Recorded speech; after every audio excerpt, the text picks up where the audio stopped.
আপনারা সবাই 5 ওয়াক্ত নামাজ পড়বেন, আল্লাহকে ভয় করে চলবেন, ঠিক আছে ইনশাআল্লাহ? হ্যাঁ, এই বন্যার সময় অনেকে সামান্য একটু লুঙ্গি বাঁচানোর জন্য আপনার কাঁচা মেরে সতর খুলে ফেলেন। খবরদার, সতর খোলা যাবে না, সতর ঢাকবেন। একটু লুঙ্গি ভিজলে প্রয়োজনে ওটা আবার শুকায় নিবেন, আর একটা লুঙ্গি চেঞ্জ করবেন। সামান্য একটু লুঙ্গি বাঁচানোর জন্য খরচ তরক করবেন না। আপনার এই যে পকেট, এটা লুঙ্গি, কিন্তু এটা আপনার জন্য হাদিয়া। অতএব ওই যে কাঁচা মেরে সতর খুলে না রান খোলা রাখে, এটা করা যাবে না। এটা লুঙ্গি বাঁচানোর জন্য, ঠিক আছে না? এই লুঙ্গি আপনি পরবেন ইনশাআল্লাহ।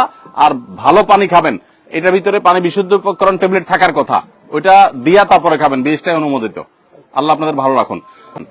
আমরা আসুন্নাহ ফাউন্ডেশন থেকে আজকে থেকে নতুন একটা জিনিস চালু করেছি, সেটা হলো যে ত্রাণের সাথে সাথে দাওয়া কার্যক্রম আমরা পরিচালনা করছি। যারা মুসলমান তাদেরকে আমরা দিচ্ছি বিপদে মুমিনের করণীয়। কারণ এই সময়টাতে অনেকে ডিপ্রেশনে, অনেকে দুশ্চিন্তায়, হতাশায় আছেন। তাদের এই মুহূর্তে মানসিক ভাবে তাদেরকে